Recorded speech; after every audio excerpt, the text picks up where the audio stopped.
Pemirsa, kita akan memasuki Habarnang Panambayan.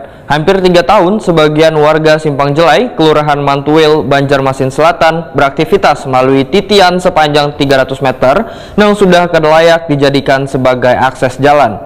Titian yang dibuat warga dari tumpukan kayu ini begitu sangat memprihatinkan. Bahkan, wayah banyu Sungai Pasang, keberadaan titian pun tinggalam, sehingga sangat membahayakan bagi warga wayah melintasinya.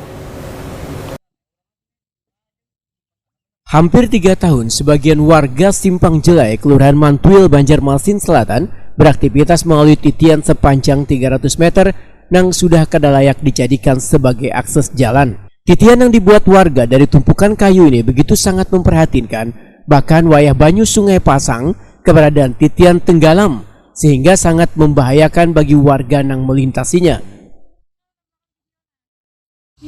Biasa dah lalu-lalu. Bangun dia.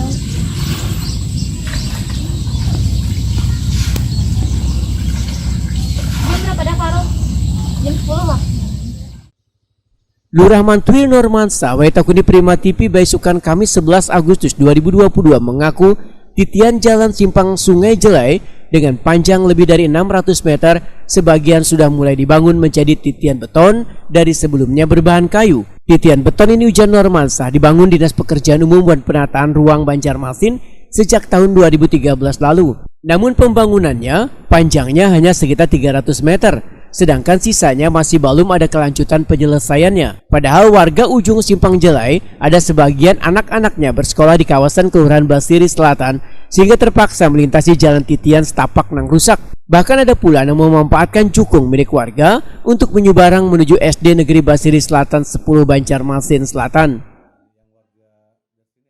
Artinya warga pun juga berharap, termasuk orang tua murid atau muridnya itu sendiri, berharap ada akses jalan menuju ke SD Basiri, sekalipun lokasi SD-nya itu berada di Kelurahan Basiri Selatan.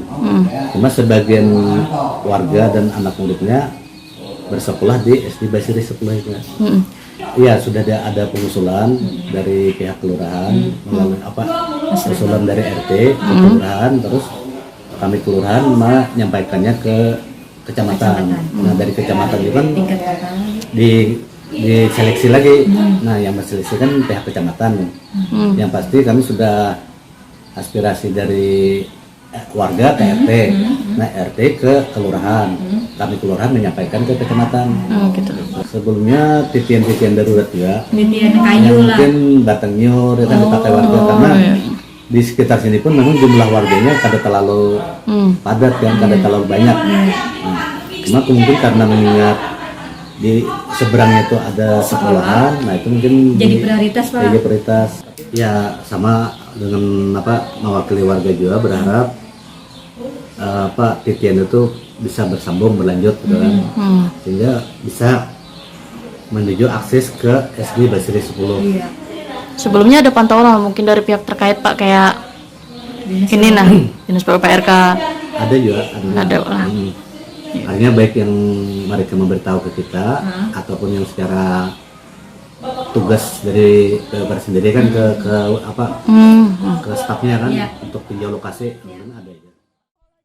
Normansa menambahkan sudah mengusulkan penyelesaian titian tersebut melalui musyawarah rencana pembangunan atau musrembang tingkat kecamatan, namun hingga wahini masih belum ada perbaikan.